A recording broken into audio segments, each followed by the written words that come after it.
Guys, there's a bass trying to eat him. Oh my God. Guys, that's a 10-pounder. Guys, I think it got him. Holy sh! What's up, guys? Today's video is brought to you by Mystery Tackle Box. And we are gonna do a Mystery Tackle Box Slam Challenge. Now, that means I gotta catch something with everything in the box. And if I win, if I catch something with everything in the box, I gotta give myself $100. If I lose, I keep my $100. Yeah, that's what we're gonna do. Let's go over the box real quick. All right, so we have a Yo-Zuri half-ounce knuckle bait. These things look really cool. I haven't got a chance to use them yet. They look really awesome, and we're gonna try to catch some fish with it.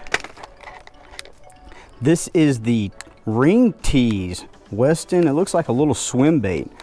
Looks really good. It's got some different multi-colors in here. So one thing that I forgot to mention about today, guys, is I'm gonna go over everything in the box and how I rig it up and how I would fish with it, or how I'm going to fish with it in the situation that I'm fishing with it. So the purpose of that is that if you have this box, or if you have these lures, to try to help you catch fish with the stuff in this box. All right, looks like we have some Carl's Amazing Baits. These are like some small crawl baits. They look really nice. Like a green color, that works really good down here where we have a lot of grass. Now this is a Bass Dynasty. It's a really dark color. It's like a black with red flake. Black works really good in dark water, and we got a lot of dark water around here, so that's gonna work really well. Ooh, a Guggen Squad Scout. This is looks like a twitch bait? Jerkbait. All right, I know I'm gonna catch something with that. That looks really good. And then we have these are Live and Shot Bring Drop Shot to Life. I've already put these on, I've already rigged them up. You can see them here. There's two of them. They have a thing to attach the hook to the eyelet, and then they have another thing to attach the line, to attach the next hook, to attach the drop shot. Of course, they gave us some drop shot weights to go with it. All right, now that I've shown you guys everything in the box, I'm gonna put the box on my poles and we are gonna go fishing.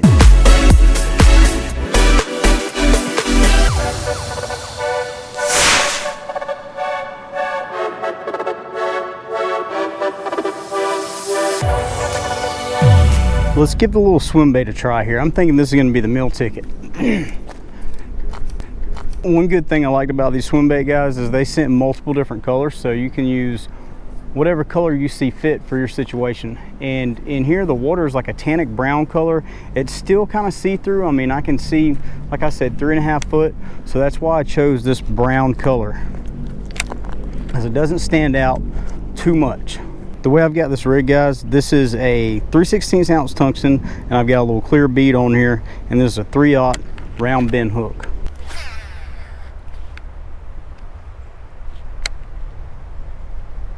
Ooh, that's a bite. Got the hook in it. Got the hook in it. All right, we caught one. Well, not yet. Almost caught one. Come on up here. Got one with a swim bait. He's tiny. This is probably a male. Let's throw it back.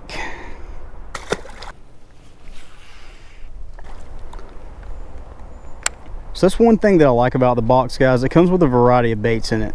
And if they're not biting one thing that you have tied on, they're probably gonna bite something in that box. Oh, got him. Come and get it right at the bank.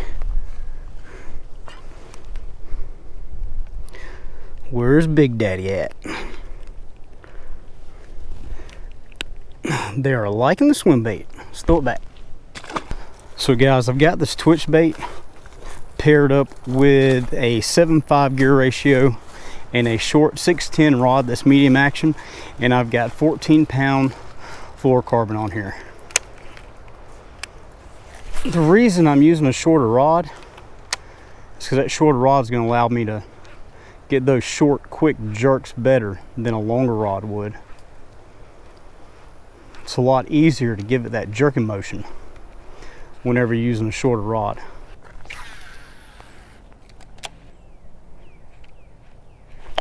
Oh, dang, I missed him. He come right out from under that tree. I watched him come up and grab it. That was pretty sweet. So the way I'm working the jerkbait right now, guys, I'm just kind of, oh, I got the tree that time. I'm just kind of pause, twitching it and pausing it, twitching it and pausing it, and that bass coming out on the pause. So there's a few different ways you can fish a jerkbait. Whenever it's hot and the fish are active, I like to jerk that thing really hard and really fast. Jerk reel, jerk reel, jerk reel. Whenever it's cold and the fish are lethargic and they're really hard to bite, a lot of times whenever I'm fishing, I'll start noticing that the bass are hitting it on the pause. I'll tie on a jerkbait and I'll twitch it and then pause for 3 or 4 seconds, and then twitch it and then pause, and just keep doing that. And a lot of times it'll get that bite on the pause. You can also just reel it in. Another way, it all depends on how the fish are acting. Like, sometimes I'll just kind of pull it, almost like a worm, then let it sit, then pull it, then let it sit. Guys, another way I like to fish a jerkbait is giving it really subtle jerks. Really slow. Just barely twitching it. It's kind of a constant reel while I'm barely twitching it, and that thing will dart back and forth, just like you see me doing here. Oh, there he is. Oh, he come off. Right at the bank, guys. That was awesome. But what I was doing there, I was just kind of barely twitching it. Barely twitching it and reeling it. Well, that kind of lets me know how the bass want it. So that's one thing I do when I'm trying out a bait. I try different retrieves until I find one that the bass want, and it looks like that is what they want. Just a constant reel with a slow, steady reel while you're twitching in between. Just a small twitch like you see me doing here. Oh, I missed another one. One thing I hate about jerkbait fishing is, oh, there he is. Got him. What I was saying, guys, one thing I don't like about jerkbait fishing is the bass hitting on the pause, because I miss so many fish with a jerkbait when the bass hit on the pause. All right, jerkbait off the list. Now for the knucklebait. So I've got my knucklebait paired up with a 7-foot medium heavy rod, and it's got a moderate tip on it. That moderate tip's going to allow me to feel that knuckle moving better. Also have 12-pound fluorocarbon on here, and that is going to allow me to feel that knuckle moving back and forth as well. So with fishing this bait, I really want to be using some kind of combo where I can feel that knuckle moving, because if you're reeling too slow, that thing ain't going to be moving.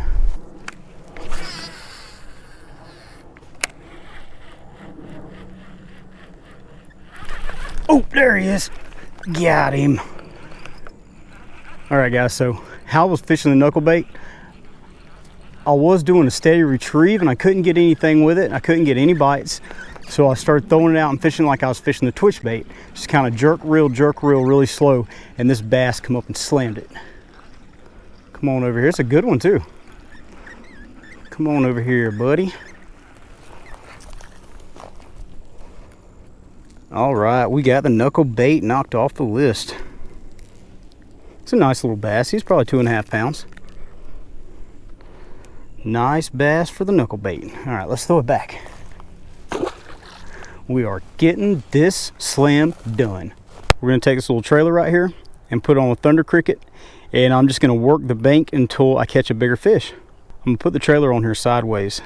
So with the trailer being sideways, that's more so gonna imitate a bait fish, as where if I were to put it on here flat, it's going to imitate more of like a crawdad or a crawfish. So if I'm fishing it really slow, I'll put the trailer on here flat. Fishing it fast like I'm going to be fishing it, I'll put it on here like this. I'm throwing this chatterbait on my PC Fun Phantom reel. I've got a 7.4 medium heavy with a medium fast tip rod. That allows me to really launch this bait out here. And I'm fishing with monofilament. And I like monofilament with my chatterbaits because I fish a lot of grass, and that chatterbait will get hung in the grass, and then the monofilament will stretch and that thing will slingshot out of the grass, and a lot of times that's when I get my bites.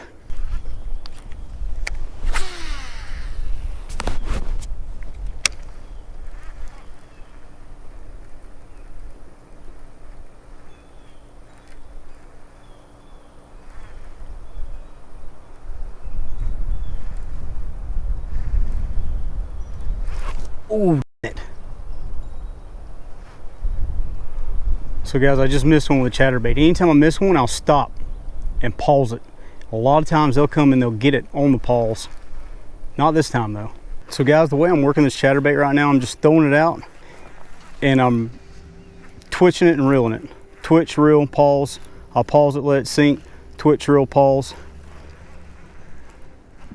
And I've been getting the bites doing that lately, but the bites have been on the pause. Almost all the bites I've been getting everywhere I've been fishing lately has been on the pause. Ponds, lakes, with a worm, it's been on the pause. Any kind of hard bait, soft bait, the bite has been on the pause. Dang, that was a big bass. Let's see if I can get over there to it in time.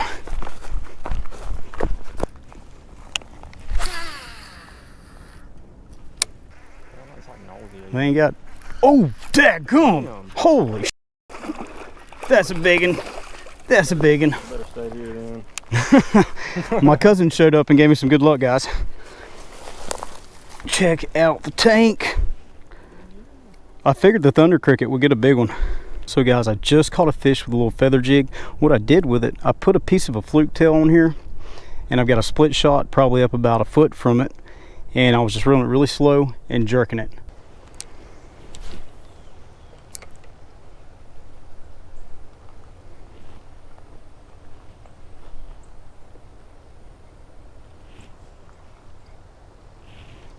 Oh, there he is. Holy cow. Cool, there was a lot. There's a bigger bass following him. Guys, there's a bass trying to eat him. Oh my God. I cannot believe that, guys. That bass is trying to eat my bass. It must be huge. Come on, eat him.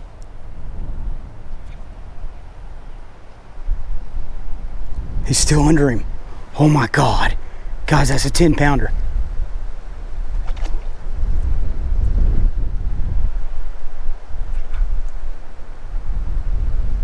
Oh, it'd be crazy. This is crazy. I can't believe this. There's a 10-pound bass trying to eat my 1-pound bass, guys. What is going on? Oh, oh. Did he get him? Guys, I think he got him. He definitely stopped. Oh no, I got grass.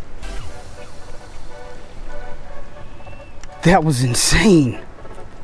Oh, no, he went back in the water. That was crazy. I've never seen anything like that. All right, guys, we completed the mystery tackle box slam. Wound up catching this toad right here. If you like this video, hit that thumbs up. Don't forget to comment, and please don't forget to subscribe. Let's let this fish go.